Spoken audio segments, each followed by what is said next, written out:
So the story so far. It is entering into summer, June of '06. The French have finally conquered Austria. I did a quick look. The old Austerlitz scenario, but you only had to take Vienna in that. You didn't have to force a full surrender under these kind of rules. Ended in December of '05. And I assume the new one is the same thing, although maybe there's a more advanced version of it. That leaves Russia and England fighting alone.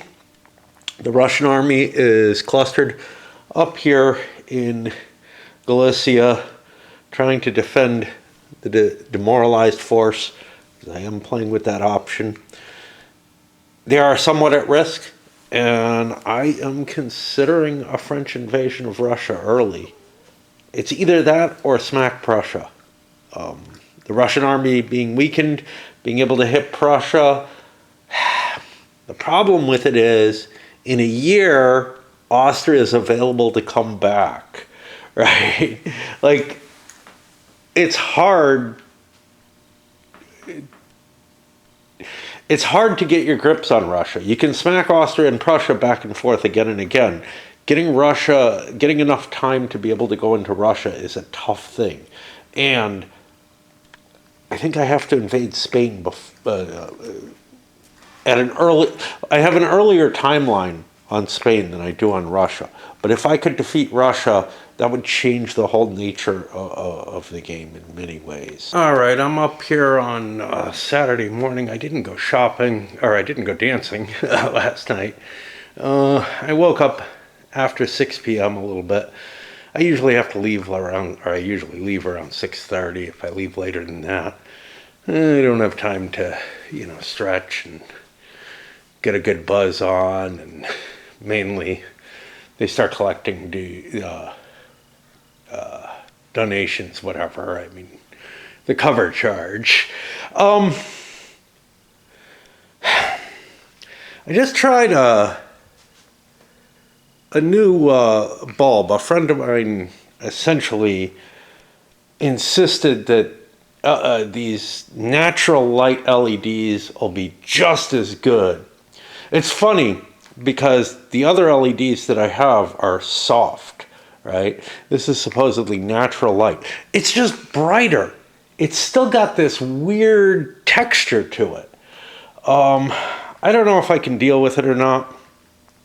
I have soft whites in here, and they have a certain, texture to them that I like. The LED does not have it, and I don't know if that's just going to annoy me to all shit. I don't mind it when it's overhead. It feels almost like a fluorescent light, is what it feels like. It doesn't have that same, quality to it. I'm really, really debating moving to the old components.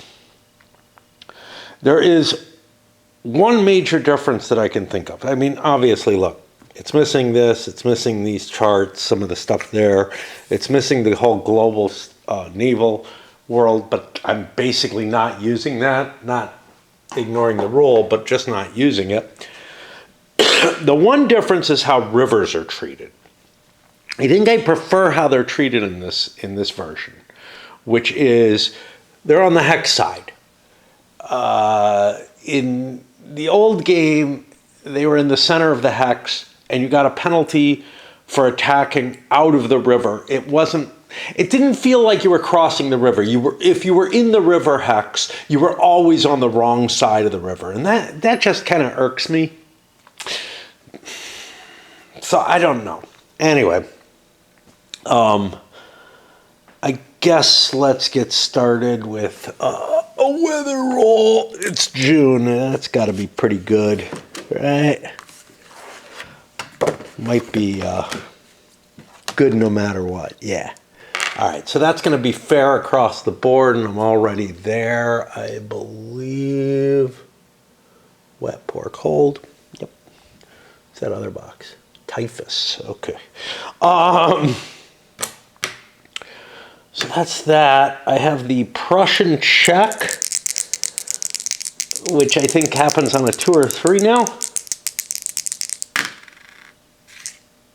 Prussia still is not forced to, can't enter the war. France can declare war on them if they so desire. So yeah, Prussia gets double production. Nasty shadows off of it, and it's so bright. I decided, all right, fuck it. I can't cope with this. I took it back out, went downstairs. I don't have another normal bulb left. Apparently, I'd gotten behind and wasn't saving them, or wasn't continuing to buy them. I'm a little surprised by this, but I don't know. I definitely don't like this, but I'm stuck with it now because it's all I got. All right, we go to the French turn. The Prussians took a cav because they're running low on infantry. They only have like 5 of them left. Their ability to build a cav is like, only a third of the time, so because of the die roll for production, and they only have 1 production point. Unless England starts sending them some, which they may. As I contemplate what I'm going to do about Prussia, I looked over at Spain thinking, when do they come in? When do they have to start rolling and figuring shit out? Well, Spain's rule is they start decreasing their counter in July 1807, or the turn in which the Austria and Prussia have both been conquered by France. So there's a strong disincentive for me to go after Prussia.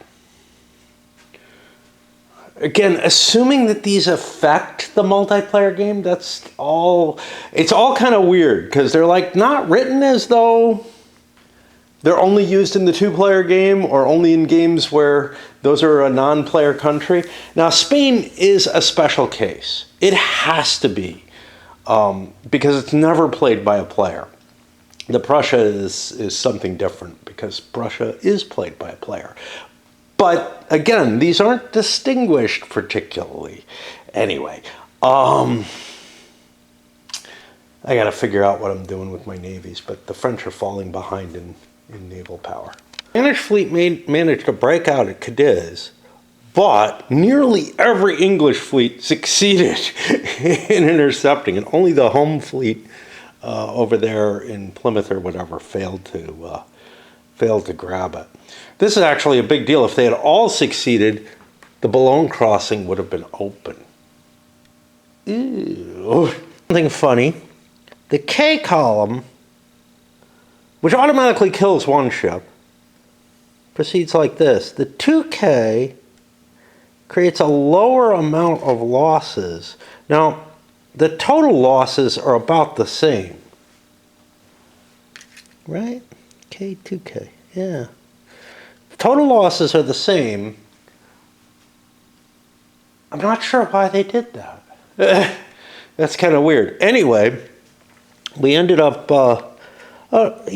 we ended up getting the 2K, which actually kills 2 additional, or we ended up getting the single K, which killed 1 ship to begin with and kills the other 2. So all 3 Spanish ships present are dead. Spain's not going to recover from this easily. And Nelson is not dead. However, we do have an opening where, because this was like, I attempted one here, but this was the second, the first into the Atlantic attempt. I could try to catch Nelson's combined fleet here. Not sure I want to. A big naval battle is not what I want. Although I could get lucky all at once. The North Sea does go out to the North Atlantic, so I could try to slip out that way. The French fleet slips out of Bray. It is intercepted by, I guess, the Plymouth fleet, and the Plymouth fleet is destroyed. It's a 3-2, but with the -1, I thought it would be good, but I rolled a 6. So that was one movement point out there. Now I can go to the North Atlantic. 1, 2, and now I gotta think about the rating rules and how I want to utilize them. Really spread out everywhere. I don't know how to cope with these +1s because there's no place for me to be except inside the circles. But inside the circle means a +1, so I'm just kind of putting them hovering around the circle. I have decided to split my fleet up, hit the North Sea, since there are no English there. Yeah, they can hunt me, but they can hunt me anywhere. And the North Atlantic, avoid the North American, and make it all the way down to the Caribbean with my 4 movement points. Now, what do? I roll 2 dice. Let's do the North Sea first. It's got a +3 merchant transport value. And I've got 1 naval unit, so that's 4.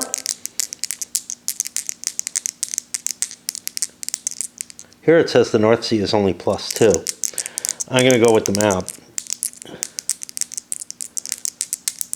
There are no modifiers to this, so it's at +4. I get a 9, that means 13. So I hit 4 insurance rate on here. And we're up to a 9% insurance. This is going to impact the Brits. It's probably not going to last long because they're going to hunt my ships down. The next one's another +3 in the North Atlantic. Make it +4. I roll a 7. That only gets me 2. There's no 0.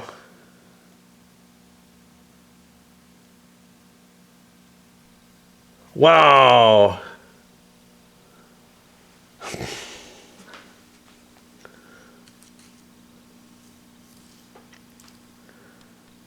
See, they don't really explain the chart.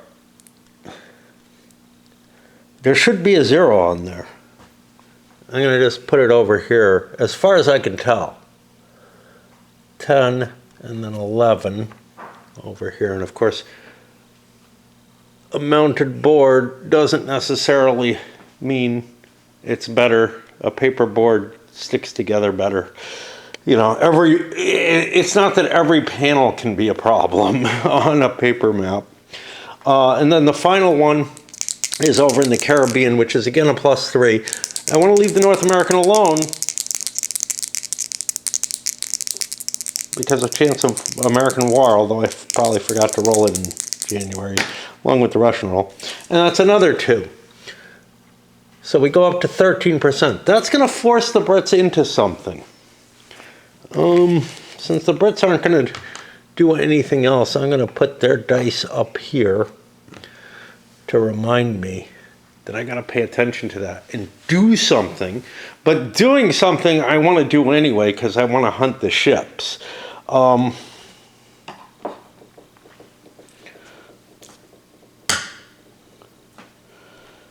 And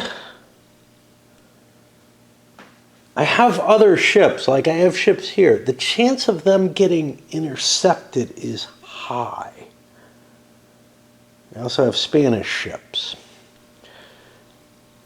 I don't really want to run into, like I don't want to get hit by that 2-to-1 at +2. That's not a good table to be on. And of course the English could split their fleet up and increase their odds of any unit hitting, but that doesn't make it any better. They could easily get multiple of those 2-to-1s or at least 3-to-2s against me. So I'm gonna stay in port there. The Spaniards have a slightly larger fleet, but again, I am not going to risk all those guys. I don't know why I did here, but it opened something up. That puts it to French attrition. God, I don't want to play this. Maybe I just don't want to play games. I don't know. Like, I can't guarantee. A lot of units in the 6 to 10 range, and that's going to cause attrition So I did it over there. I didn't really worry. I may have actually avoided one. Leader I, who is going to be invading England. Yeah, he actually cut across, which means I get rid of that one. Okay. This is what's going back in the force pool. Leader I is going to be able to invade England because of... okay. I'm just making sure that's not Nelson up there. It gets so confused because of the boat boxes. Even before the attrition, I ought to be considering whether I want to transport over. I seem to remember that this is iffy whether or not they make it across, whereas there's nothing that can intercept me if I transport. Plus, I could land anywhere, say up here at Yarmouth, which might be advantageous to me. I have to find the rules about Boulogne. I'm not sure where they are. And, you know, it's really painful because I don't know if they're campaign game rules or base game rules. They're certainly not in the old rules anywhere. So it's actually not an iffy thing. I have to make an attrition roll to get across. And I would be allowed to attack Dover. This is Leader I, who is not particularly good. I think it's better than bringing 4 strength points somewhere else.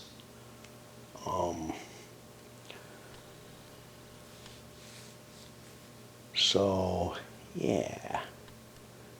But I may move this up to here. Let's see. 1, 2. I don't think I can pick things up. I think I have to start with them. Consider where this French invasion of England rule is, which is the one I had to find. It's in a kind of weird place.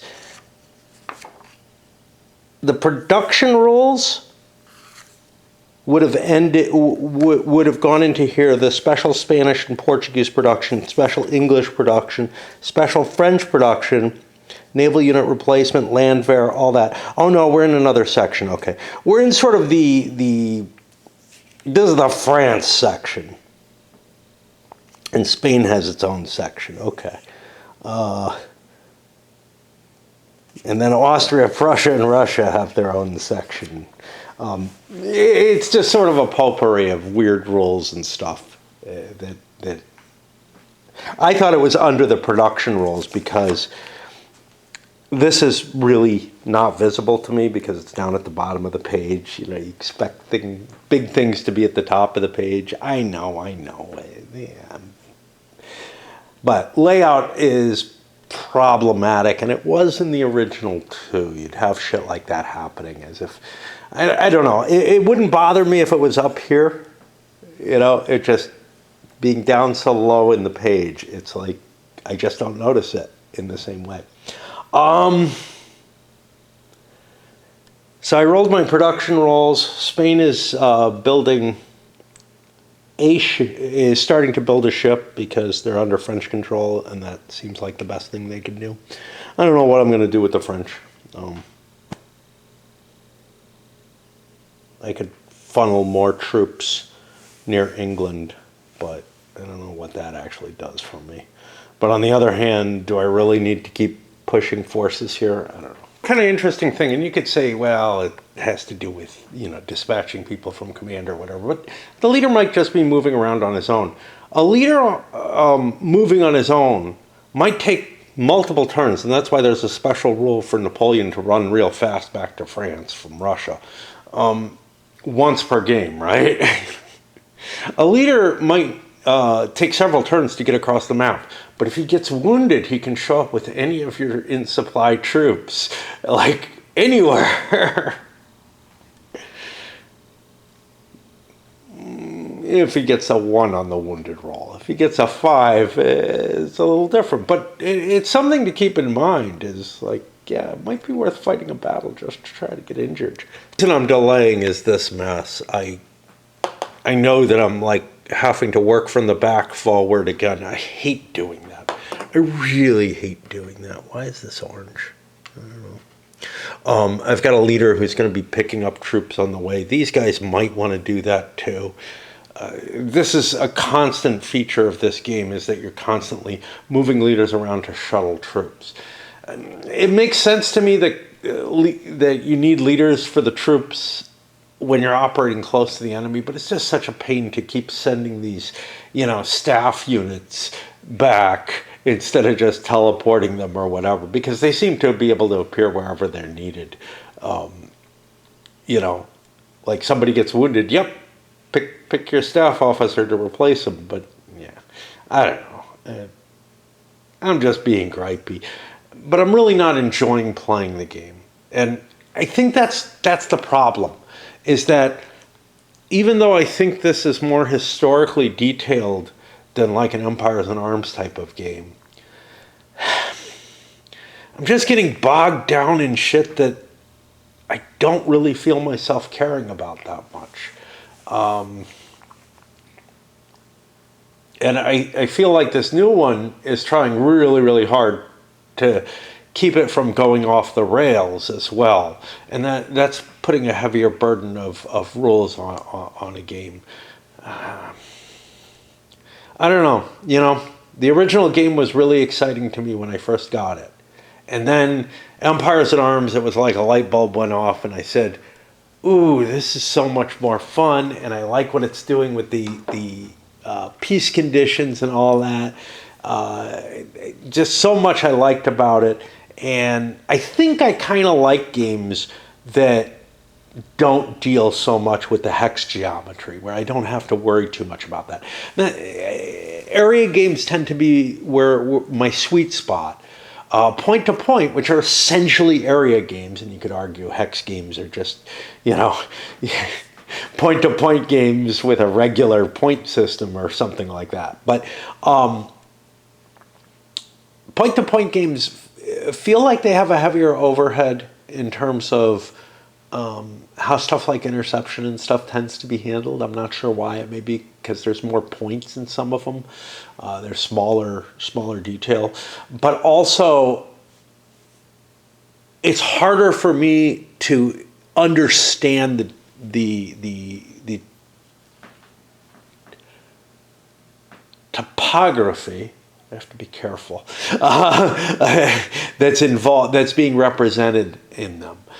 Quite often, there's little circles and bubbles and stuff in places that don't really express things as easily as an area would for me. But that's just, not being able to understand a graph as well as I can a map, Anyway, I used to, and this was the thing and why I kept wanting to look back at this game. There was definitely a period where I was like, you can get so much more detail off the hexes. Yeah, you can. But is it worth the effort? Is it worth the effort? And that's where the question comes by. But like this one is definitely throwing a little bit more burden of effort than the original game did. Because of a number of reasons. Components, the size of the map, just all kind of stuff like that. And I know I keep griping about the same things, but they're what's keeping me from wanting to play. The advance against the Russian positions that I've chosen to take, we're going to have a number of attacks there. I have an attack against the Brits over there. Yes, I'm going to be cut off from supply, but if I can conquer England, hey. I doubt I can, but it seems worth the effort. I don't have a loose leader anywhere, do I? I have Ney. Let's go back to where Massena was. 1, 2, 3, 4. He was here. I gotta send Ney back to go do something, I think. Hoping to hit Bagration here with Bernadotte, but I don't think I want to do that. I checked the forces. Bernadotte is outnumbered, and the Russian just has too many advantages. Even with the demoralization marker, they're like an Austrian force with that. All right, let me handle all the battles, I guess. These could end up spilling into each other. The fight with the cav. Oh, I forgot. I should have... this should not have been what it is. Should be a 7. Should be a 5. Same results. Okay. We both got a 1 hit. I forgot I wanted to charge with the cav because it's all I have there.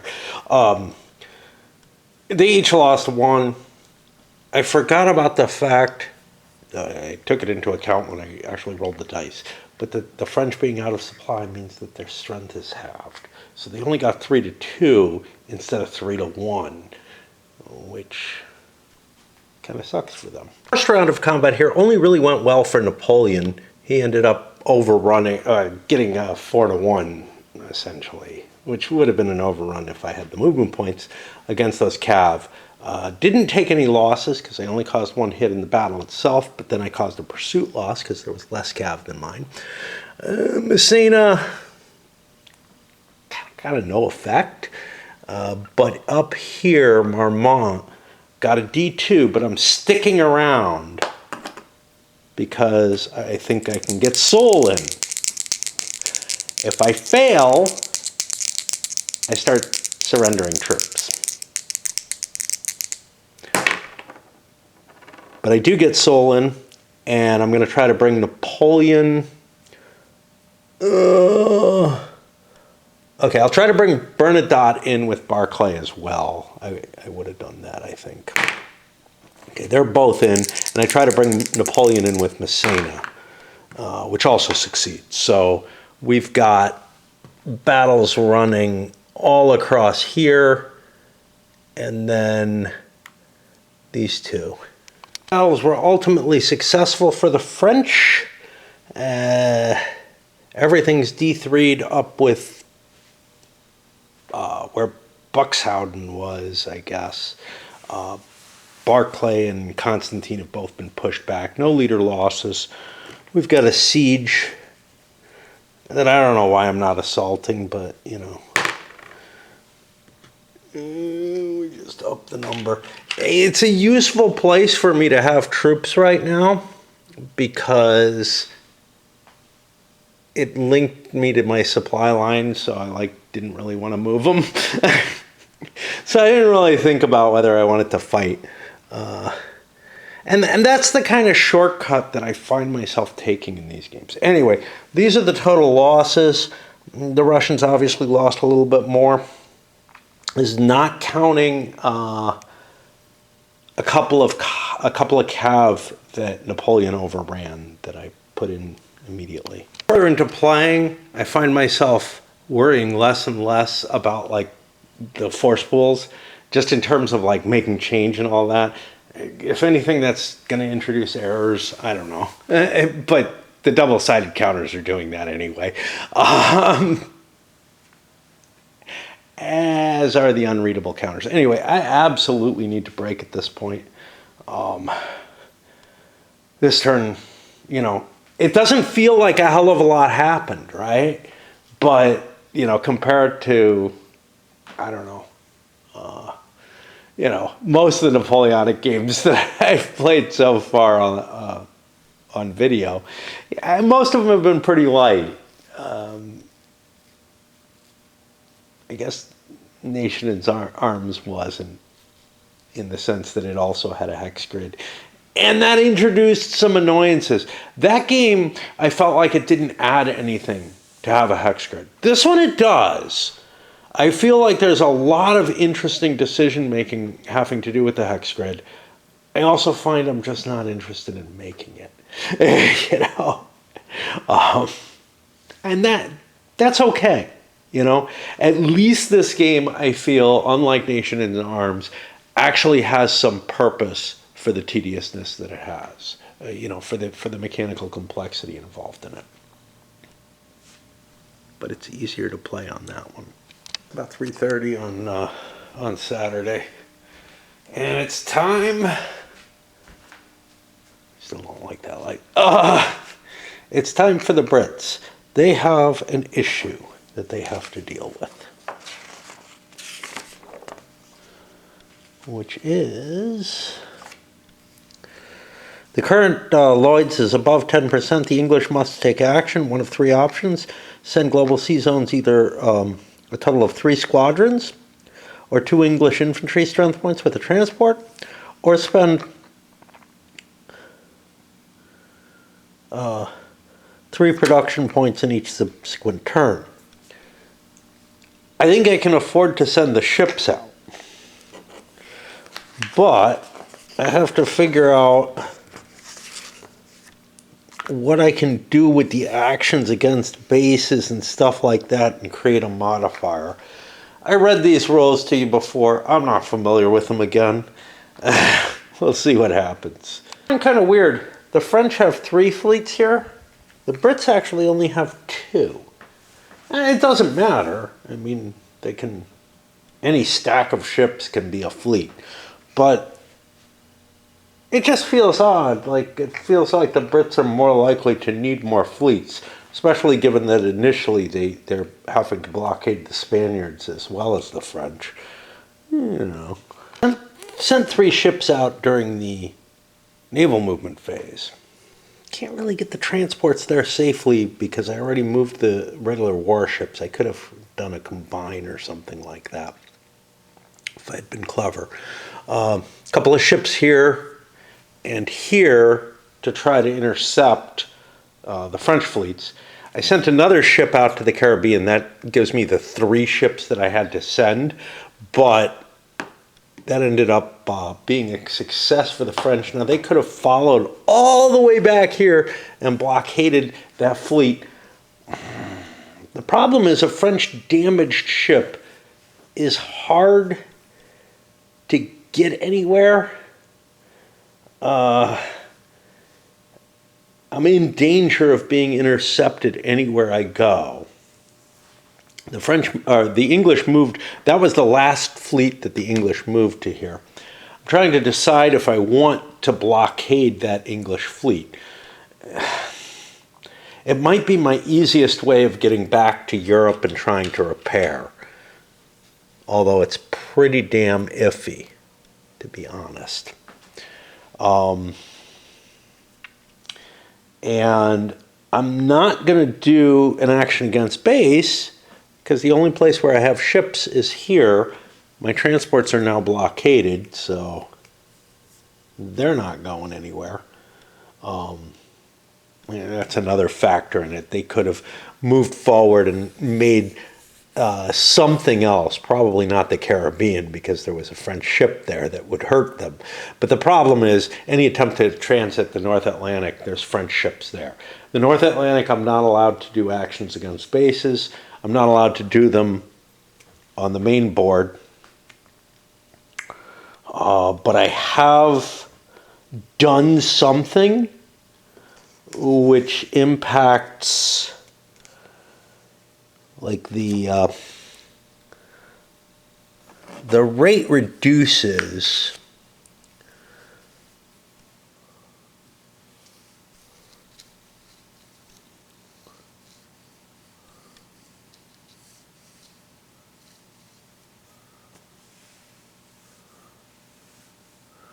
They made commerce rating die rolls, so we actually, there's just an automatic decrease of 3, and I guess this just happens now. And that's 1, 2, 3. That's into the 0 box that doesn't exist, I guess. Could just get rid of the 0 box, but make it a little easier for the French. That will put it on Allied attrition. Let's see how bad the roll is. It's really a Russian attrition number. I'll roll the Russians. That's not going to work too well for them. After that is going to be 3 Russians dead. And Russian production is going to be bonused.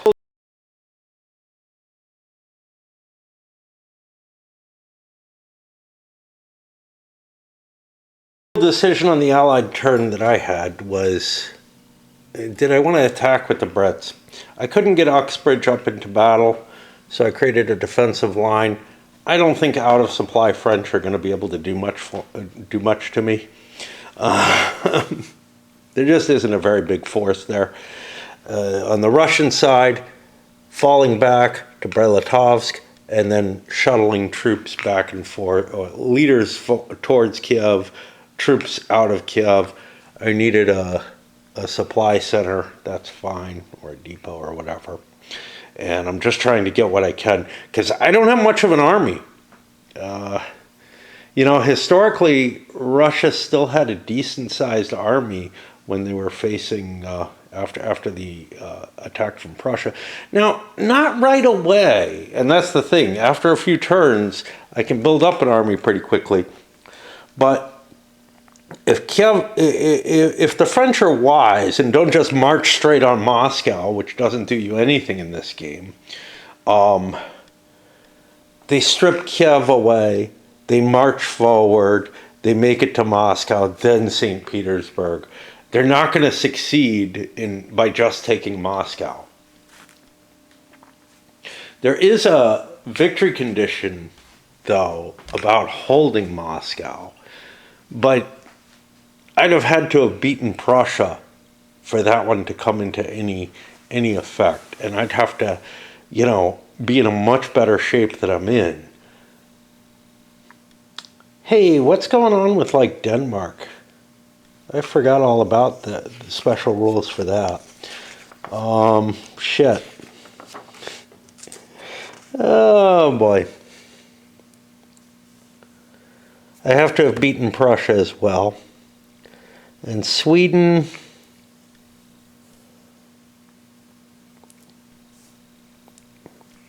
I have to have beaten Austria and Prussia. Yeah.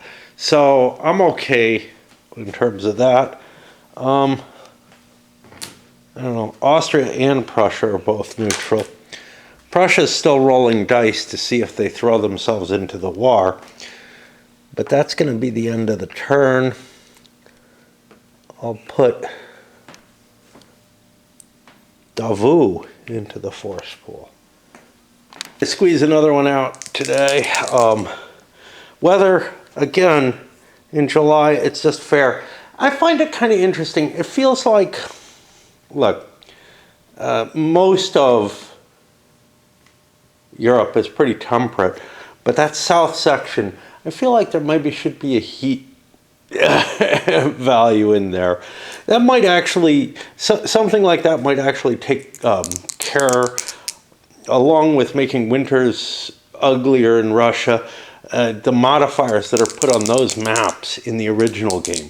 The modifiers are fair, but anyway. We got our Prussia check. They do not come in. I saw that one. That was a possibility. The weather here is fair automatically. September is the first time we have to check the weather. And I guess if Prussia's not in the war, they get an infantry. I have a conundrum with the French Navy, and I feel like this may be a mistake in the whole global map. Because France has colonies.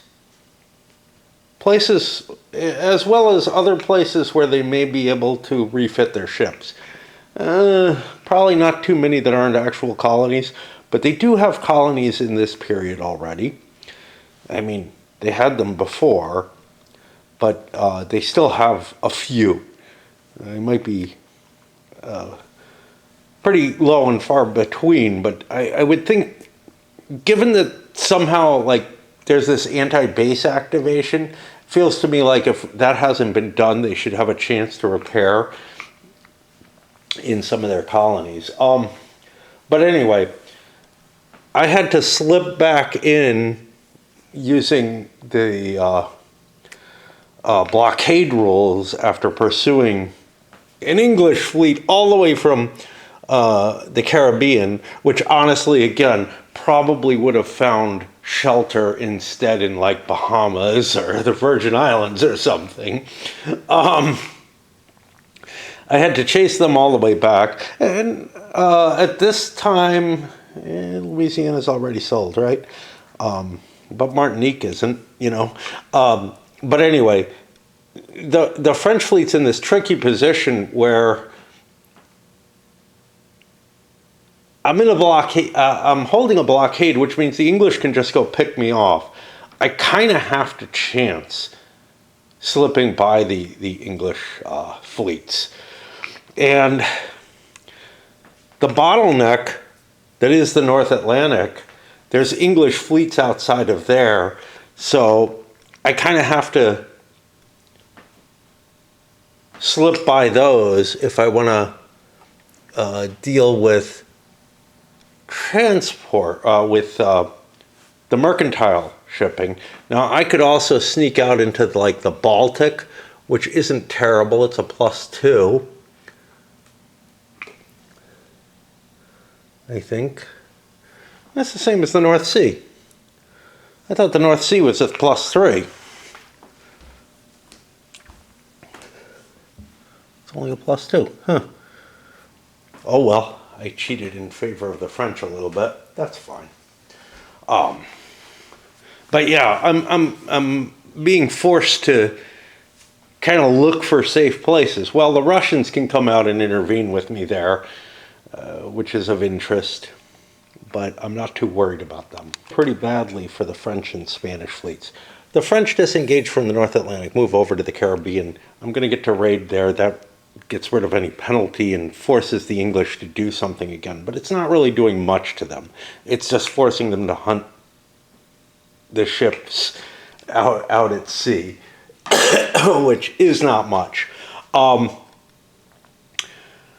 slipped up into the Baltic, and the Russians caught me there. We were both damaged. The Russians could have blockaded me, but they don't want to, not with a damaged ship. They got enough problems. Going back to port makes sense for them. The Spaniards tried to break out here and got a kill result, which killed one of their ships and damaged 2. This guy did not escape, and I'm kind of giving up. Because anywhere else that I try to slip out, I'm going to be outnumbered by what's available. I mean, I guess this guy could slip out. He's a 2 ship. That's not too bad. But there's nowhere yeah, I guess it's worth the shot. Let's go for it. And we don't get out. We could fight our way out, but we don't want to do that. We're taking enough losses as it is. That's going to put me to the French attrition. Let's see what the number's like. I don't know what the effect will be. That's not going to be great, but it's not at all bad. Indeed, all of the French forces are small enough on the 6 to 10 table or less. And in supply, the only one that's not in supply is this guy over here, and he's down on the 3 to 5 table. So production rolls, and we got good rolls for everybody. Kind of funny, I'm finding myself relying more on the little flags in the corner than the letter, just because of the, I don't know, because there's a letter on everything, baby. But the old set is certainly easier to deal with, but the flags, which I thought were completely useless, I'm beginning to rely on, at least in some cases, as being a little bit more determinative than anything else.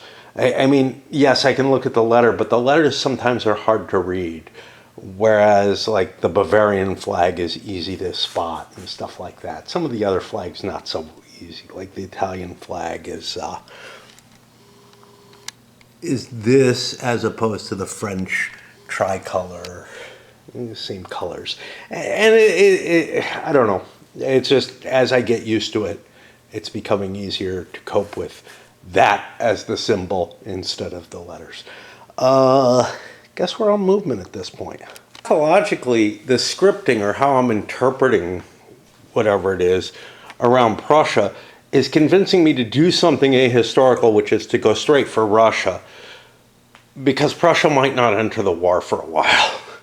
And I might be able to dispose of Russia before I have to deal with Prussia. This is risky. There's no question about it. In the original game, I would go for Prussia right away because the risk of going into Russia with Prussia being played either as a free player. Well, honestly, who knows in the original game because of in like the two-player version of it. I've never actually played that, but when I look at it, I'm like, geez, at this point, the bonus is pro-French, right? Do I have a city point? I actually don't think I have a city point anymore. The bonus is pro-French. You can see I've got like 3 nations that are pro-French and 2 that are anti-French, which means only the pro-French can get an advantage. So they could actually drive Russia out of the war, but Prussia definitely wouldn't enter the war. So I've got choices either way to try to isolate one enemy and play it against them. That's going to hold the same in this version of the game, in the two-player game.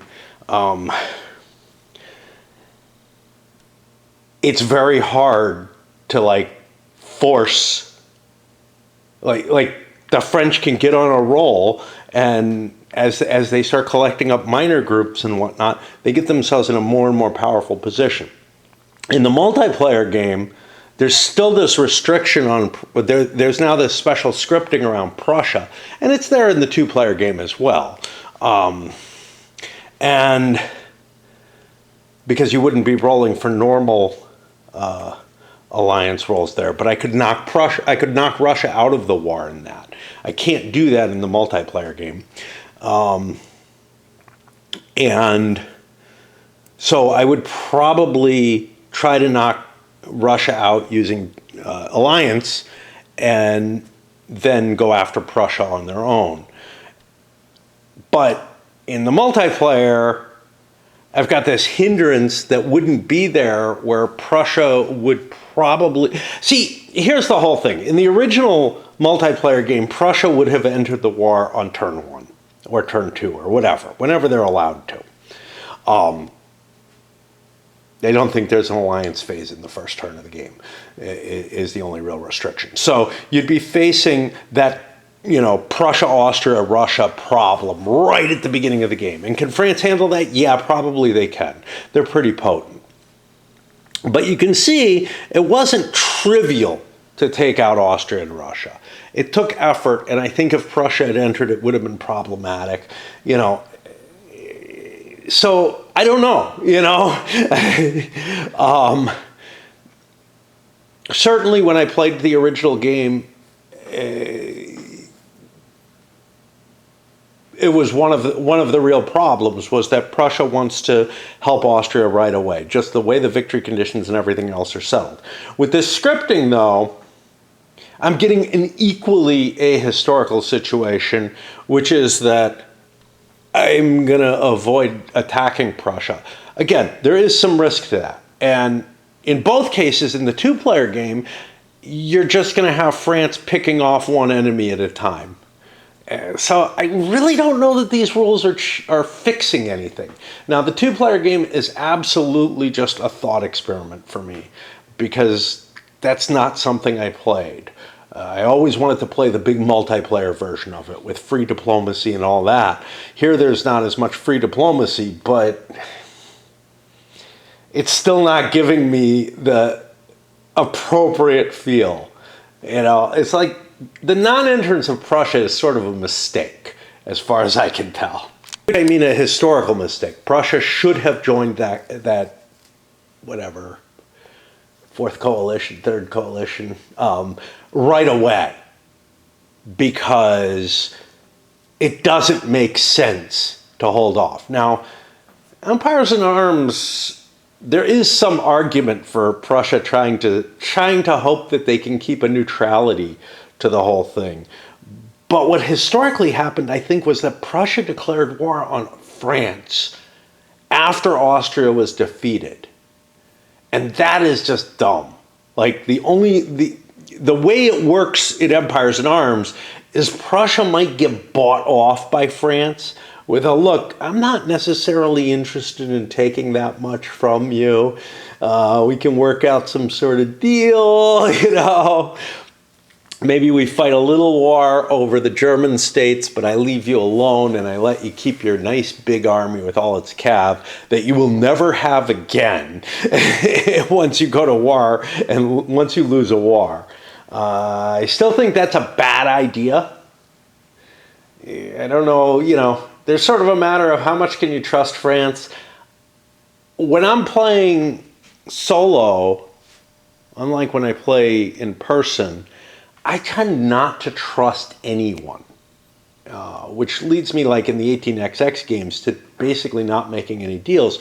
Whereas what I see in multiplayer games, and certainly I stick to my own word in those to the large extent, is really that, especially early in the game, people stick to their deals. So like, if you do make that kind of offer, you probably aren't going to break it right away, because if you do, you make yourself the kind of pariah that France historically actually was. As Russia in Empires in Arms, I usually play with look, I'm not going to trust you, at all, and not going to make any deals with you, except for I will not go to war with you unless you go to war with someone else. And in the case of like France, I understand that they need to be stopped, right? So I'm like, I take an anti-French stance, but it's an anti-French stance in defense of Austria and Prussia's territorial rights. As opposed to, if France and Russia ganged up. And we have two completely separate battles, one up here, up against the English. I don't have much hope of conquering England, but I hope to do some damage to them. I don't know. Oh, I forgot to do my shipping hits. And then I'm going to do the tricky move here against Buxhowden, just because I don't want to put Marmont against Barclay.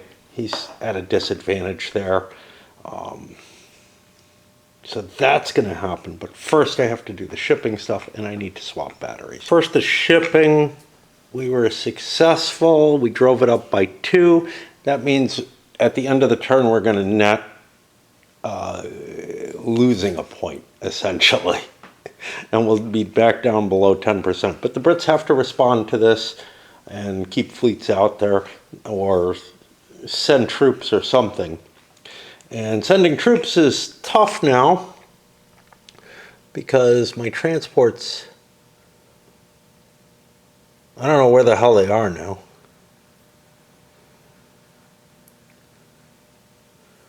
Made it back here? Yeah. They made it back to Plymouth.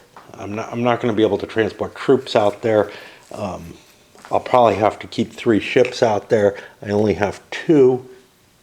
Sending another ship doesn't cost me much, so that's not an unreasonable choice. But then over in England, after a couple rounds of battle, Uxbridge didn't come in. I got a D1. I decided, I don't want to risk surrendering the remainder of my force, so I fell back. I figure Uxbridge and the rest of the Brits can more or less defeat that force pretty easily. It's just really a matter of fighting. Now over here, let's see if Napoleon manages to come in with Marmont. And of course he does. So Buxhowden got D3 there, but he decided to stick around anyway because he has 2 backup reserves coming in. Napoleon only has Soule to back him up, and Barclay came in, so now we have 2 hexes against 1. We also have enough strength points to get rid of this. So, the Russian army's pretty decent. But now comes the question of whether either person actually wants to attack. I think Napoleon wants to. He's still got an advantage. Attention to the losses I had here. I actually should have had an extra French loss, which I took care of. It had actually been taken off here, but I didn't move it there. Napoleon ends up winning against Barclay. I drive him back, and I consolidate Napoleon's and Marmont's force. I do not advance. We paid a cost for this, which was we no longer have the cav advantage, so we didn't get a pursuit there. We took 2 cav losses to 5 Russian infantry. That actually works out pretty close to even. I used the cav bonus, which maybe I shouldn't have, but I could have gotten the same +1 by throwing the guards in instead. They might have been a better move than throwing the cav in, but because then I get the cav pursuit afterwards. No leader losses. That's going to put us to the French and to the English and Russian turn.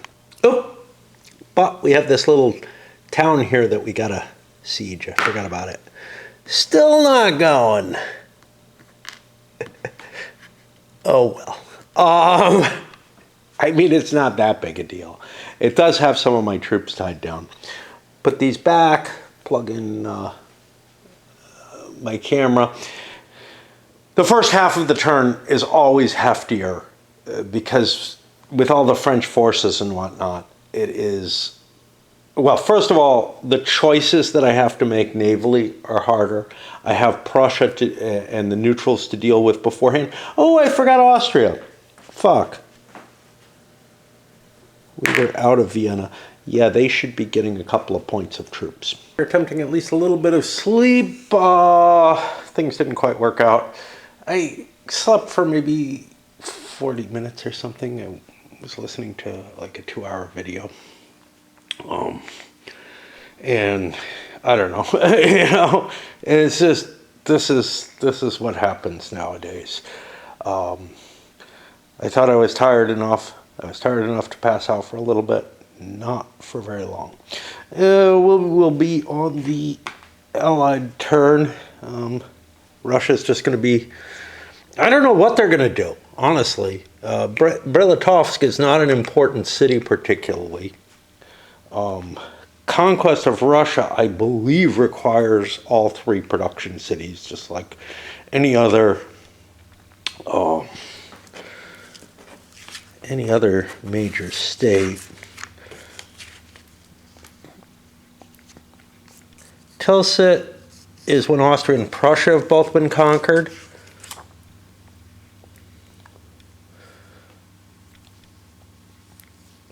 It can't be a... Oh, so yeah, I can't fuck with its alliance until both Austria and Prussia have been are both in a conquered state at the same time. So there's no real under the new rules. You can't just knock Russia out. You can't do the hit Austria, make Russia leave, then hit Prussia type of maneuver. It wouldn't happen here anyway because it's a multiplayer game, but see, not eligible for alliance die rolls I see as different, but it's kind of weird. This cannot become pro-French until it's been conquered by France. That's different from alliance die rolls. But this special restriction on Prussia, declaration of war, I feel this has to be baked in some way because it's not just, yeah, you don't have the alliance die rolls. It's significantly different from that. It's complicated. So like here, once invaded by France, Russia will mean anti-French through the end of the game unless conquered. So I can't just make them pro-French through a diplomacy roll, through the Treaty of Tilsit.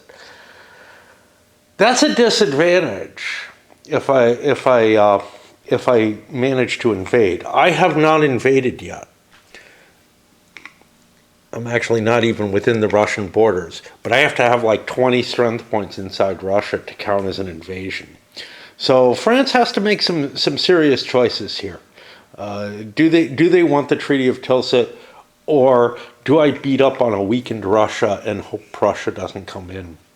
We're already at 2, 3. We were already rolling on 4s. Can I finish off Russia this year? If I can. See, here's the problem, though. Russia will remain anti-French unless conquered. What does that mean? Well, I think that means they're freed up once they're conquered. Like, that they're not forced into an anti-French position after the war. And Tilsit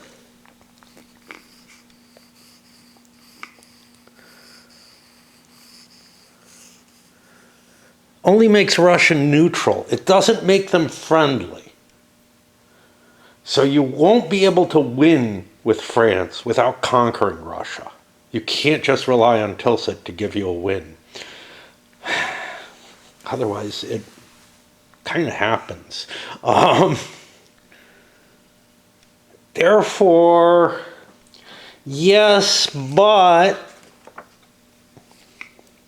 See, not in the multiplayer game, but in the normal game, it would be eligible for die rolls, but it can never become pro-French.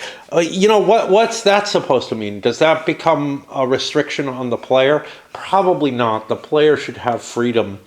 And again, you have to kind of try to interpret these rules for the multiplayer game. They make sense in the two-player game. They really don't in the multiplayer. And that's why I don't know if these are intended only for the two-player or only where there's non-player powers involved. Russia would only be in the two-player game. Or if it's, you know, how much they apply. Some of them it feels like should. Like I feel like that Prussian restriction. Otherwise, Prussia does something very ahistorical. I don't know. I'm playing it as best as I can. The original game, the rules made sense. They didn't work. They made sense. These, they don't really make sense, but they kind of might tie you to more historicity. Anyway, let's get to the, I mean, I've said this all before. It's just every time it hits me, it's like, whoa, this is a fucking weird way to design a game. I understand how the original was designed. It makes sense to me as a design, right? It's a flawed design. This feels like, I don't know, such obtuse like scripting. Anyway, let's get to the Allied naval phase, because I have to do something about the commerce raiders. The first time I played Empires in Arms with someone, one or two people who were really actually familiar with the game, but hadn't sort of gained their familiarity from our group, we had to go through about a 4 to 6 hour negotiation over what the rules would be. I feel like you'd have to do that with this too. Again, wouldn't have to happen with the original rules. They were relatively clean, if sometimes difficult to understand. There weren't a lot of ambiguities in them. I mean, there were a couple. But this, the whole political rules to it, is so ambiguous in any multiplayer game. Blockaded all the pro-French fleets, I think. Wait a minute. Wait a minute, we missed one. Well, I can't do anything about that, to be honest. I could... Yeah, I don't want to do that.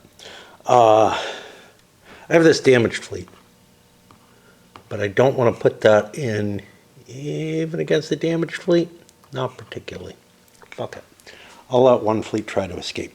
We failed to catch the French fleet here, but we're going to do an action against base. We have +3 on that for our 3 ships, and I think we need a 10 or more.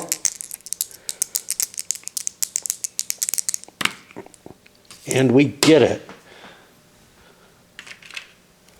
So that's going to get us a marker there, and that will impact the, instead of this being +3, it'll now be a +2. So while we're chasing them, we're also hunting down various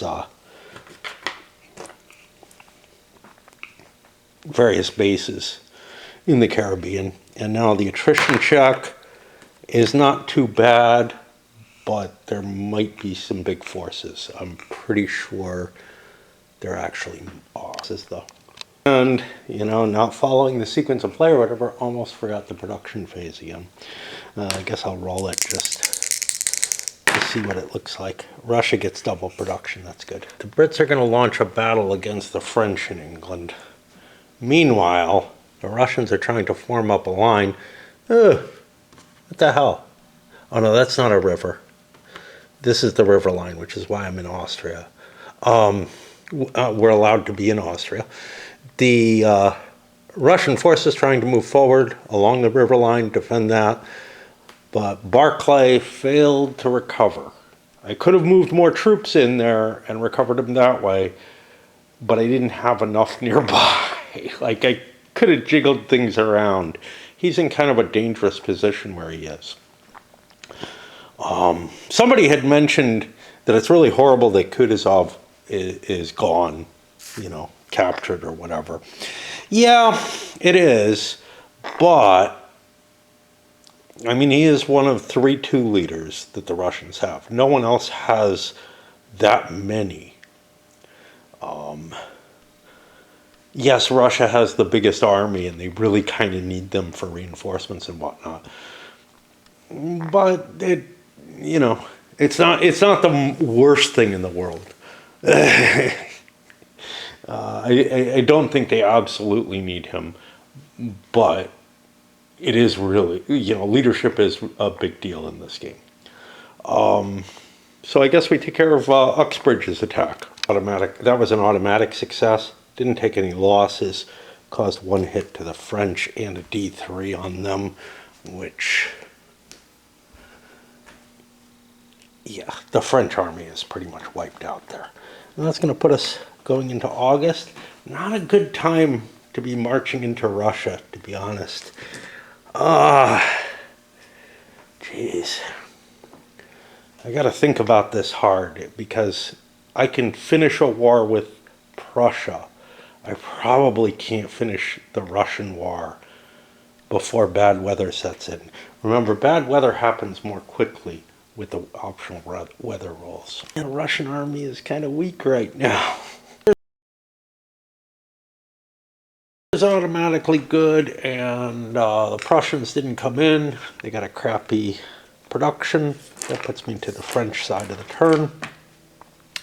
You know, one of the factors with this is that they're working with the original game. So, like, I think about the weather thing, and I mentioned, hey, wouldn't it make sense to have the weather zones kind of cause the attrition factor in there? Not just say Spain is shitty and Russia is shitty, because it's not always. Yes, you could argue, look, the supply roads in Spain and Russia are not as good, and that may be some of the facets. But it really isn't in terms of feeding the troops. It may have more effect on other sides. Like, supply should be harder in Russia and perhaps in Spain, or something along those lines. But because they were working with that original game and they didn't want to, like, tinker with core stuff directly, they put layers of chrome on top, essentially. Now, yeah, the weather table is an optional rule, but still, it feels like the same spirit to the game could have been kept and simplified by not adding things as chrome, but sort of trying to redesign the game a little bit to bake them in more. I don't know. What, on the English turn, I forgot to reduce this. 1, 2, 3, down to 9%. I'm only hitting one thing. Prevents it from dropping too much, but I wasn't able to escape anywhere. This is with the Naval. I slipped over into the North Atlantic. That's still a +3. I can't, the English can't do base suppression on it, nor in Europe, as far as I can tell. With +3 3 plus 4. That gets me directly to the 9, so that's not going to move anything, but it also suffices that I'm doing commerce rating, so the English number only goes down by 3, but still, we're below 10. We don't even have to commit anymore. Lots of ugly stuff. Let's do the attrition roll in front of you so you get to see it. Oh, that's going to cause problems. Yeah, that was enough to do some real hurt. Luckily, the French have their bonus, but did Leader D get hit?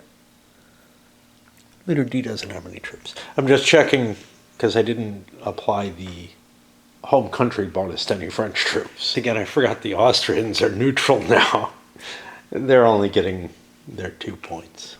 Oh, did they get their landfare? I don't think so. Under the old game, it was defeated twice. I don't remember what it is here. 1808.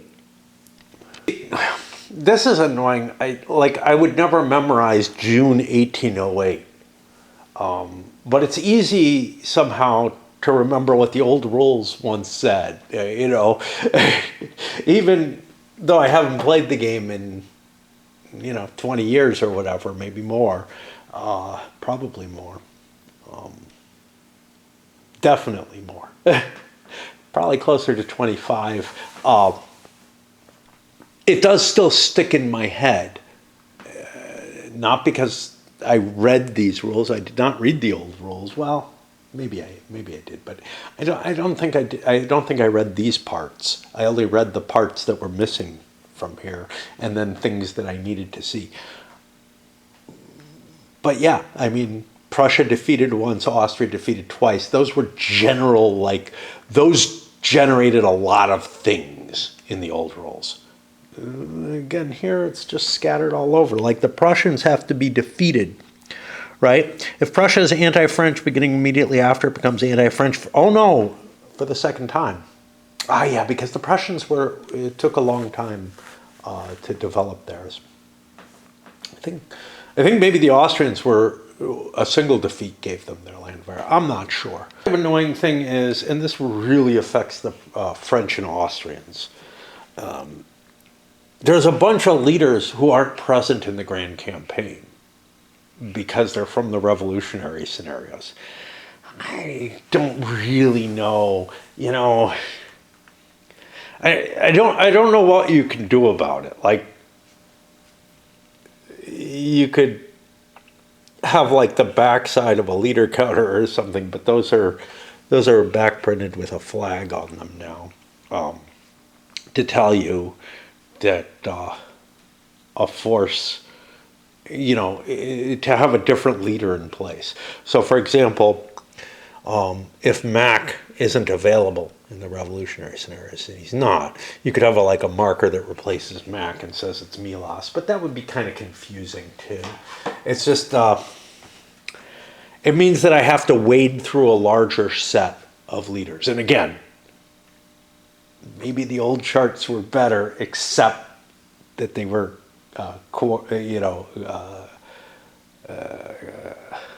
compiled all into one piece of stock instead of so that you could play with hidden forces.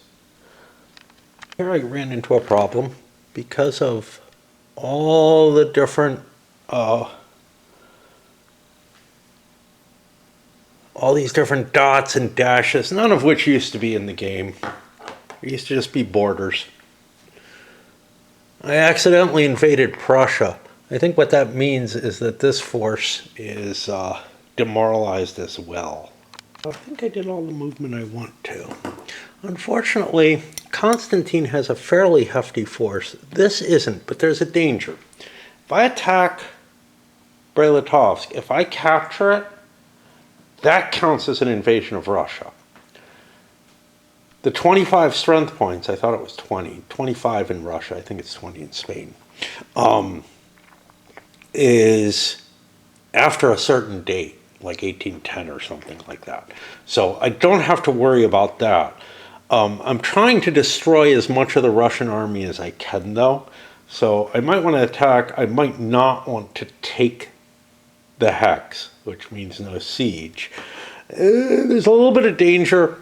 Constantine has a big force, so I got to think about that. Certainly, I can defeat Benningsen fairly easily if that's who's there. Let's see. No, that's Bagration. A little bit bigger, but I can beat him with these two with no problem. So I'll put a battle marker somewhere over there to indicate one of those two is going to go after him. What I don't know is if I just want to concentrate on destroying him.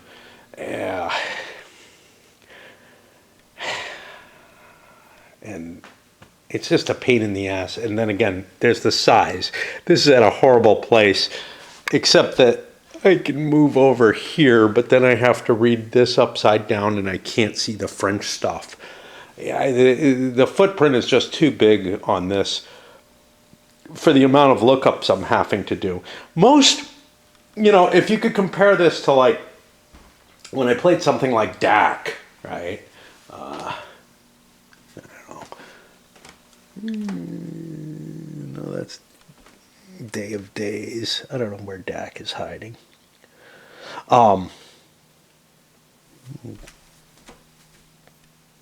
Should be over here. There it is. Which was a big, long map that I'd have to walk up and down across.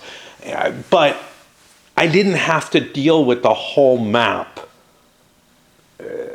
all the time. So most of the map would be empty. So if I had like tracking cards or something, which I don't think I did for that. I don't think you need them for that. But, my rules and everything would be positioned where the front line was at that point. And yeah, I'd have to walk around and move other pieces. Central Front Series, on the other hand, that was like 5 maps going across. That took up quite a bit, and everything had to move and everything. And that was a game where, I broke movement up and did maybe a map or two at a time and then walked away because it was just, so fatiguing. This doesn't feel like it should be that way, in part because I remember the old game, in terms of the size and everything. Once you start making something bigger, it just, I'm absolutely love big games, but it feels like there's no reason for this map to be this size. This could have been an inset, this could have been an inset, and they could have gotten away with a map board that is, get rid of Naples, like they did in the original. They could have gotten away with the original map board, just, move these things to cheaper stock, and yeah. Among other things, Actually, just to be fair, if you're playing solo, having all these on one card was not at all a disadvantage. It actually was an advantage. You don't end up, with it divided apart, which is part of my issue here. And again, I keep debating, do I just want to, if it weren't for the river thing, I would have pulled the trigger and I would have reset with the original map. Considering just doing the pieces, but I'm starting to get used to these, although they do require more investigation. I don't know. I don't know what the hell to do.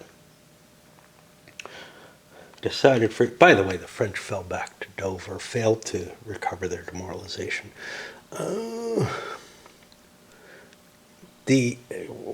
Yeah, I think they completely failed. I think I'm going to do the Dinger Doodle thing.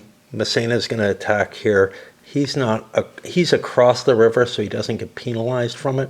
And I'll try to bring Soule in with him, which I succeed in doing. With the Cav bonus, I still ended up with a 1-1. That lost me the Cav. The question is, does Bagration want to keep fighting and try to bring Constantine into this? I don't know. Constantine's got a larger force, but I'm outgunned, and I'm really not sure that it's worth trying to defend Brest-Litovsk. So I think I'm going to run away, even though it costs me another strength point. Moves us to the anti-French. If I can remember, I probably want to fall back from this area. Let the French take Brest-Litovsk if they want to invade Russia. You know, it was kind of silly to try to defend the line. Might have been able to do something with Prussia coming in, but I doubt it. They're probably would probably come into Bohemia and whatnot. This doesn't look right. This is not the shape of the original Saxony in the board. I don't know what they're doing. I think they're deforming the national boundaries a little bit here. Let me see what that looks like in the original. Well, I think what's confusing me here is the tilt of the map. This is a tilt that feels more comfortable to me. And yeah, it's a straight line going down and across in the same way. It's the same map, it's just because it's tilted, it looks wrong. It should be like this. And I'm just picturing, wow, Saxony looks deformed there. Yeah, it probably is in the original too, but this kind of diamond shape seems right. I don't know if I actually have that here. Looks a little different.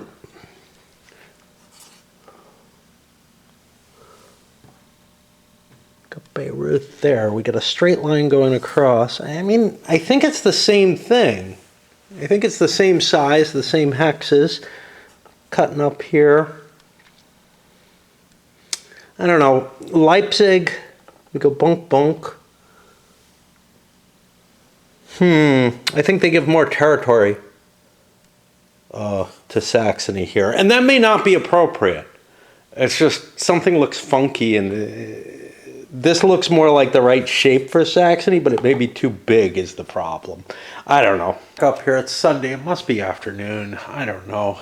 I found ways to distract myself for a while without sleeping. At least there's that. But I know, like, come 3 o'clock, 3 p.m. or so, I'm going to pass out for a few hours. It's just what's happening. So if you remember a while back, I mentioned it feels weird that the English only have 2 fleets while the French have 3, bigger ones. Well, actually, the English have a 3rd fleet. They just don't have a box for it. Oh, boy. Anyway, the English were unable to find the French fleet here. They passed on and swapped things out. I've got Nelson in command in the Atlantic now. And nothing else of excitement happening. The Russian fleet, I finally remembered to pull it out of the Baltic Sea. That's going to put us on attrition, which is not good. That could hurt the Russians. The English, too, actually. They have their forces consolidated now, I think. It was actually particularly painful to Bagration, who had to lose a guard cav. Again, I charge the same for them as I do for guard infantry or regular cav, because there's no rule. They have no price. They're free, I guess. And as usual, a fairly easy turn for the anti-French. There's not much left to them, right? The Russians fell back a little further. They're trying to coax. France wants to invade Russia. That's great. You know, if they don't, you know, if they want to push towards Kiev or whatever, or try to hit these troops without without taking Brest-Litovsk, that's going to be kind of tricky, at the very least. And I'm repairing the Russian ship now. I should turn these upside down. The English overran that French force, so it's gone. And that's pretty much it. Back up here, I think it's Monday. I don't know.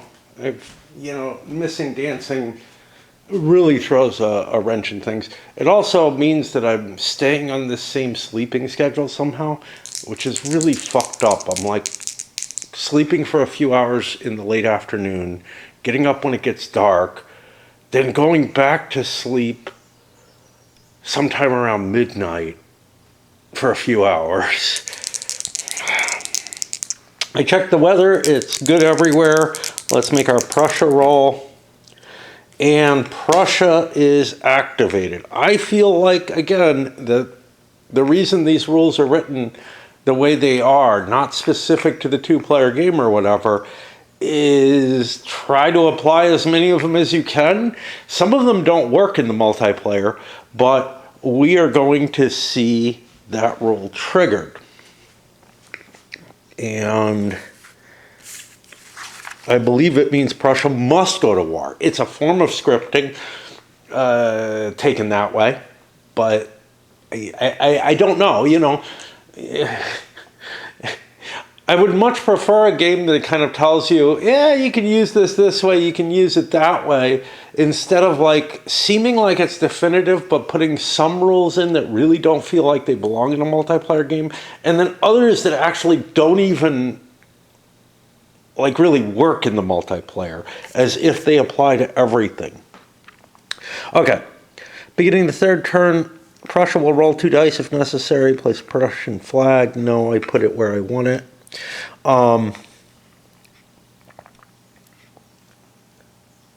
Okay, what do we got here? Prussia will roll 2 dice if necessary. If moved below the 1, it will declare war on France. The player has no option in this.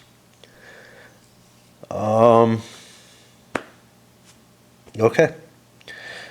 So Prussia joins the anti-French coalition, and they end up I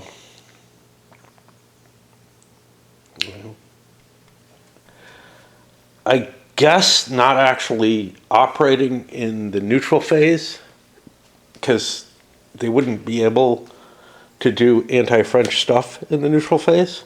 I don't know where this goes.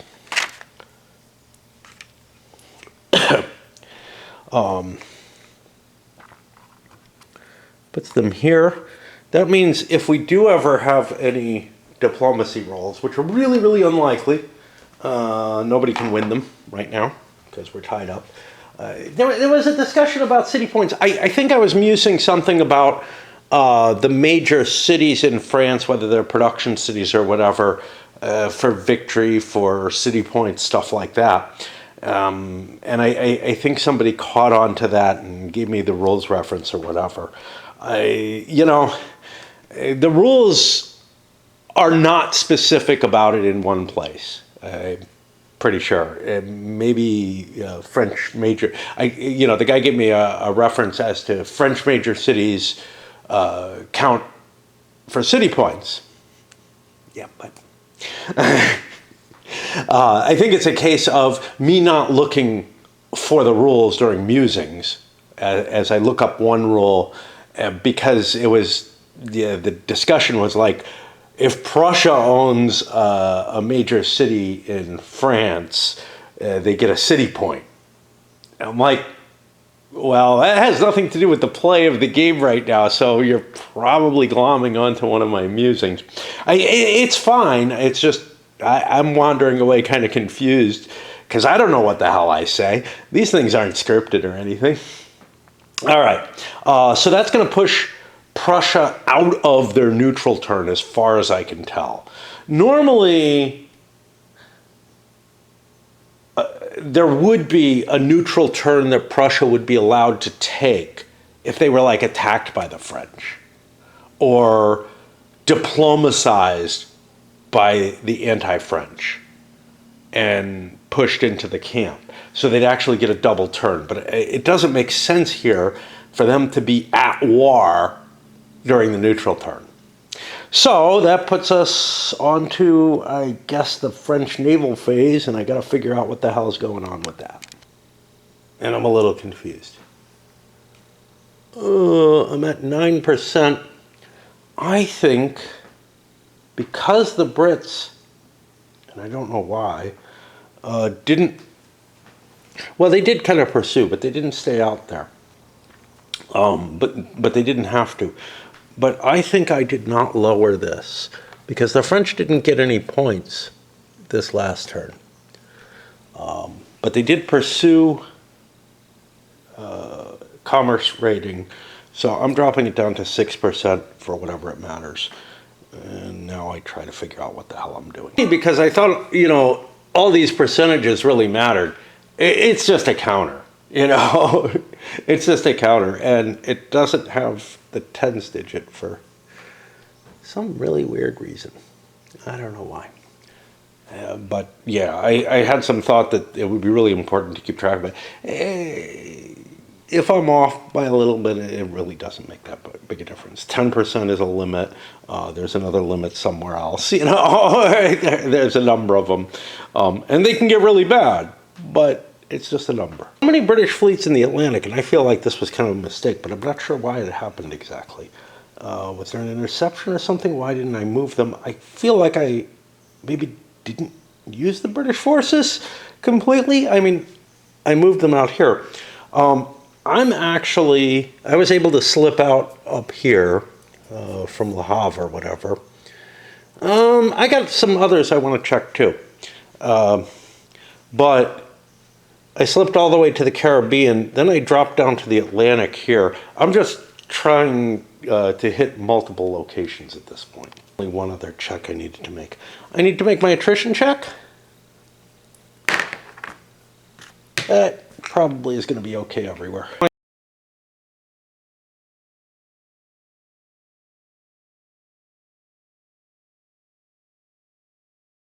Myself failing to roll for the maritime trade. Nothing came of it. Okay, fine. And then my production rolls were both normal production, so not a lot there. Now it comes to the ugly part of the game, which is actually moving my forces. And I don't want to take Brest-Litovsk. This feels so wrong. Because that would be an invasion of Russia, and then Russia is actually disallowed, I think, from ever leaving the war. I don't know if that's fair.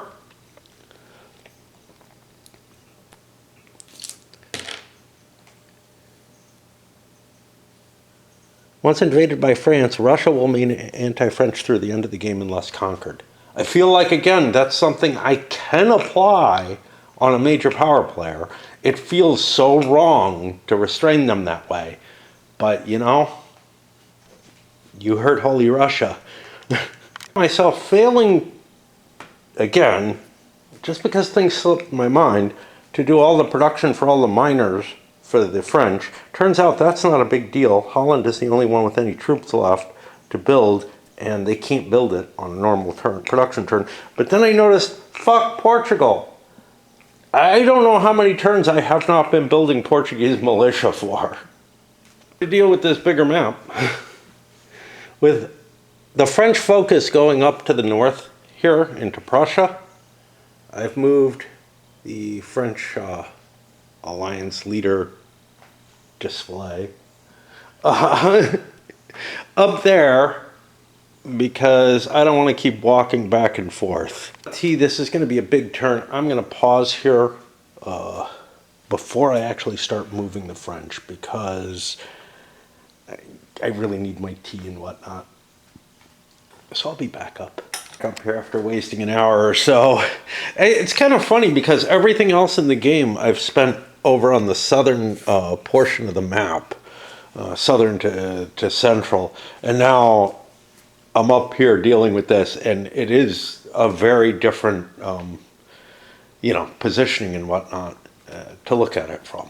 Different perspective is really hard to get used to. In addition, this oversized map, I bumped it, caused an issue.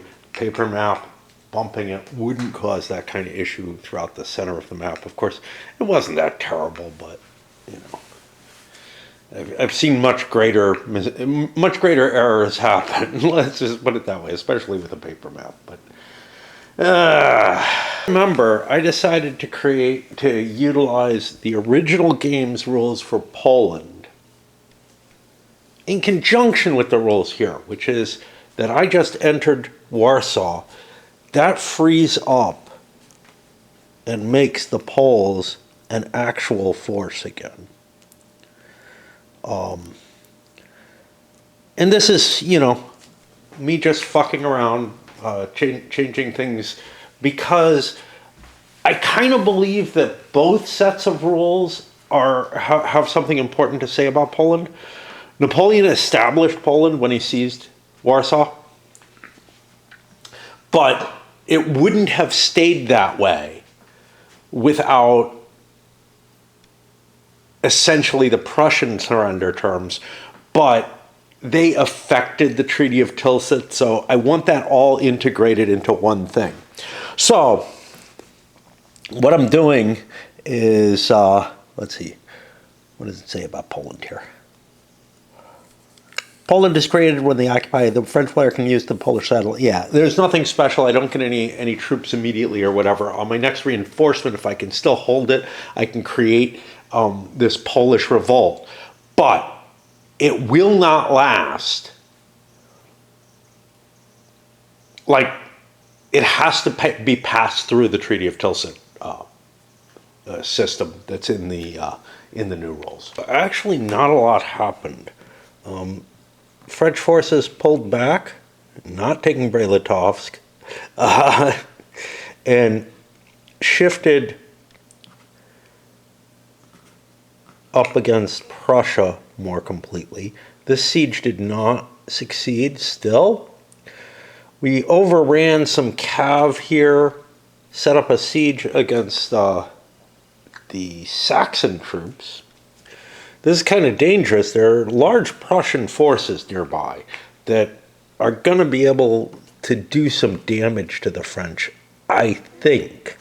We shall see. Because French troops are better.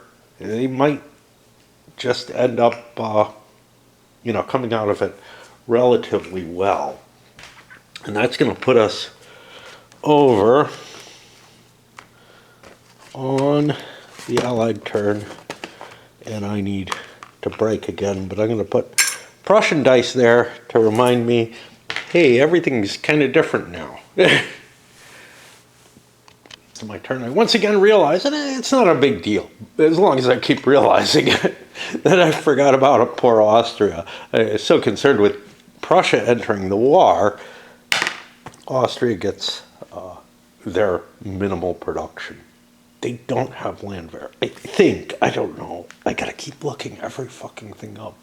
The thing that England does, given that they have resolved the threats navally, is, hey, look, Naples is open. I sail Uxbridge down there, seize Naples. Now, this is going to be problematic. There are two aspects to this. First, I have to find all the Neapolitan troops. I don't know how many there are, because that's not specified in the force pool or anything. I have to...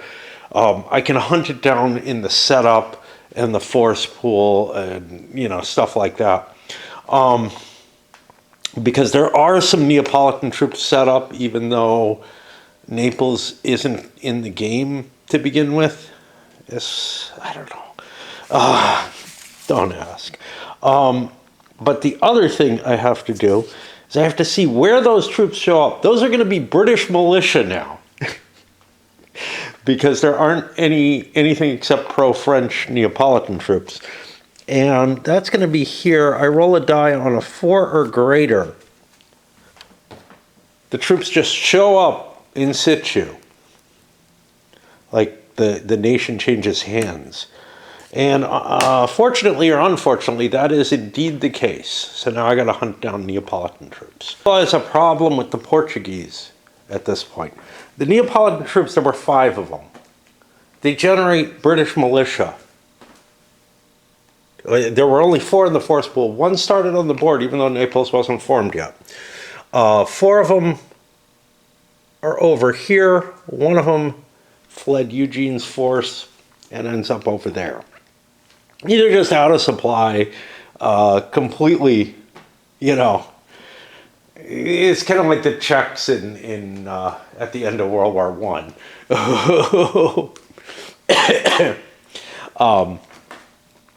During the Russian Civil War, who are trying to make their way out to the Far East to try to escape. Maybe some of them get out. Chances are that they end up being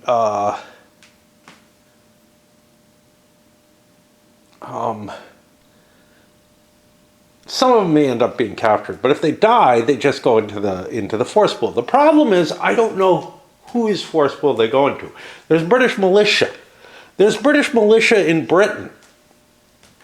How do I designate that these are the Neapolitan troops? That worked okay, even though the rules didn't tell you to do it in the old War and Peace, because you could put a nationality on the back of the units in pencil.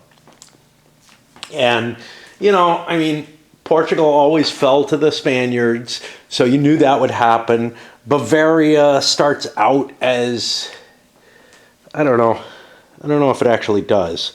Hanover starts out with some Prussian landwehr in place. Doesn't really make sense. You might as well use the English Hanoverian troops. I think there are some. I'm not positive about that.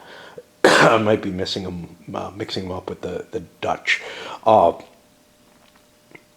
But there was a way to deal with it. Now, I talked about this earlier that, hey, I didn't flip over the Portuguese forces here. And that is not that big a deal, maybe.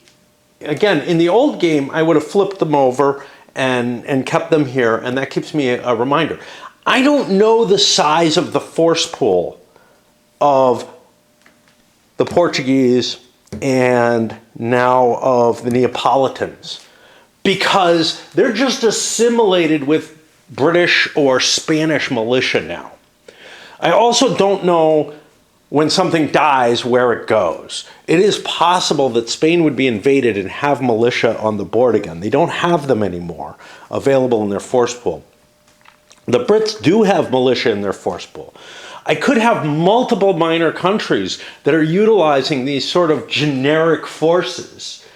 And where I take the losses is none of this is really explained in the rules. And I made shit up in the old game, which was, I'll mark them on the back of the counters and erase it as needed or whatever, and be able to indicate which country they exist in. Because otherwise I get into this problem where I don't know where to put them, which is okay if I know that there's only 2 British militia in Britain and that there's X number here and X number there. But anyway, where I got into trouble here is that these Neapolitans, if I don't keep them stacked here somehow, and I've put them under a counter, and the same goes true with the Portuguese, when that country disappears, is reconquered by its original ally, and, Naples is going to be probably. Portugal, who knows? But Naples probably is going to be reconquered, and when that happens, I have to be able to figure out how many British militia to remove from the board. I think it doesn't talk about this, but certainly I also have to be able to reestablish the minor for the French.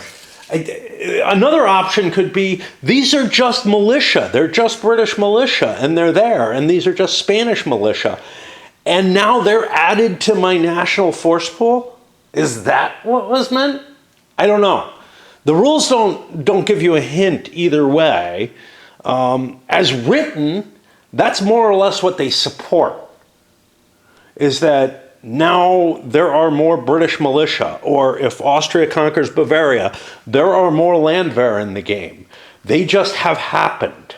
And each time you conquer Bavaria, you generate a pile of new landwehr. Just improve your force pool again and again and again. I don't feel like that's at all reasonable. But since there's no distinguishing between the Landwehr of Bavaria, the Landwehr of Austria, and the Landwehr of Saxony, if Austria somehow gains Saxony, from one another. There's nothing that can distinguish them.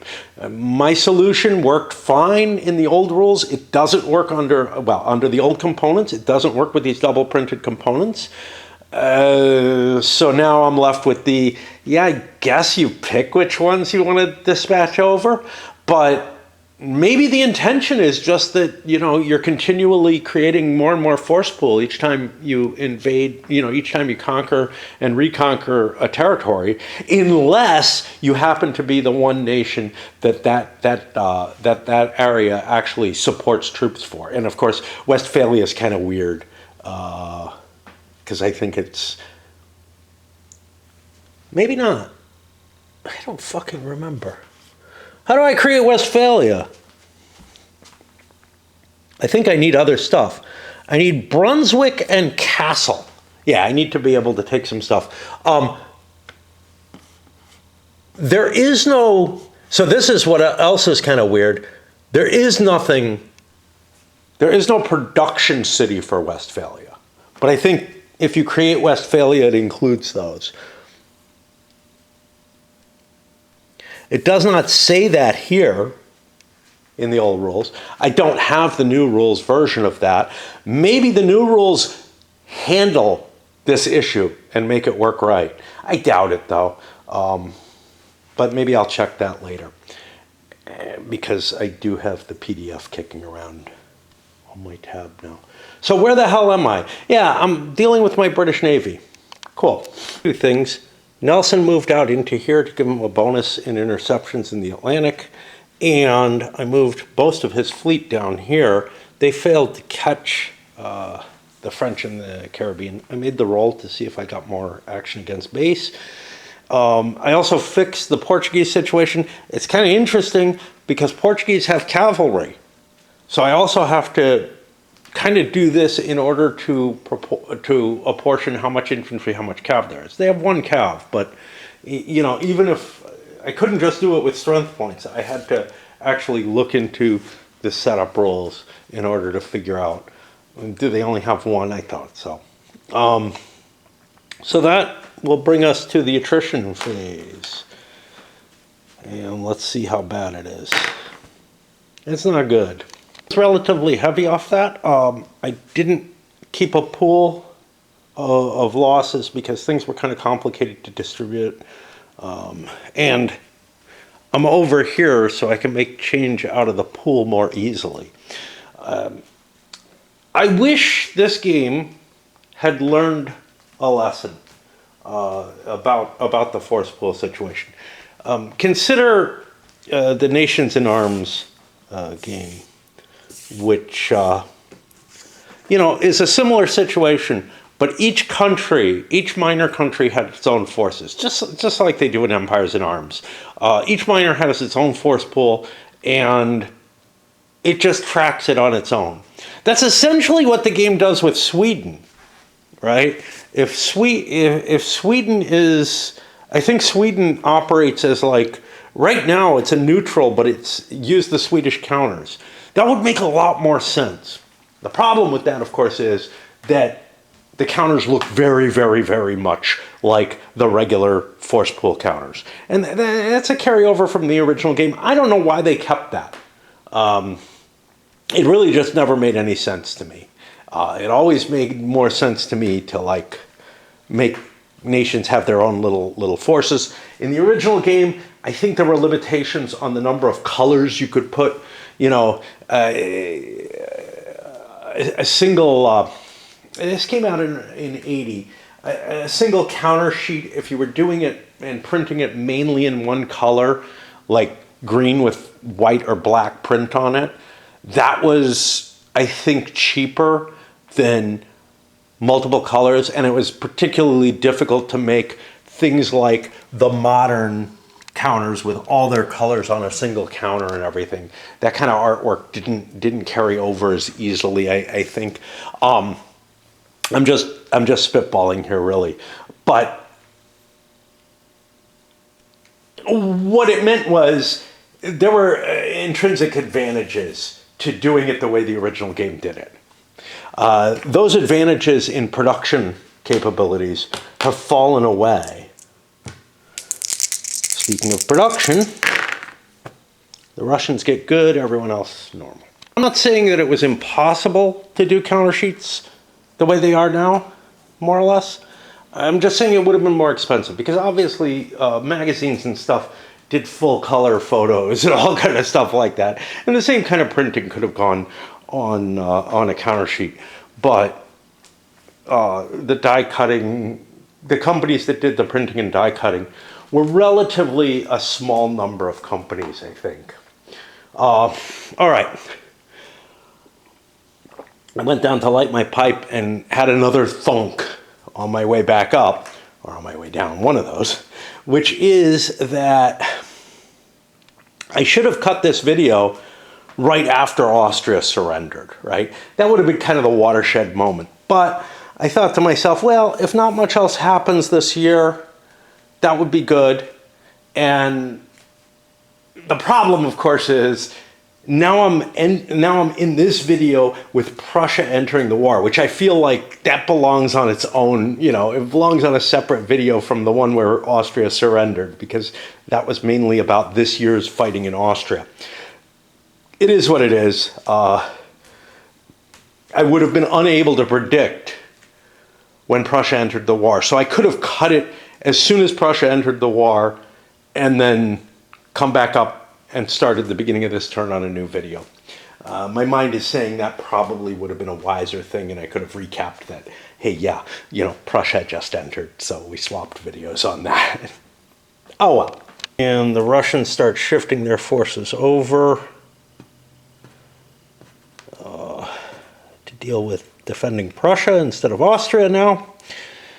Meanwhile, Ruschel, kind of not sure what he's up to here. What is he up to? He didn't do anything.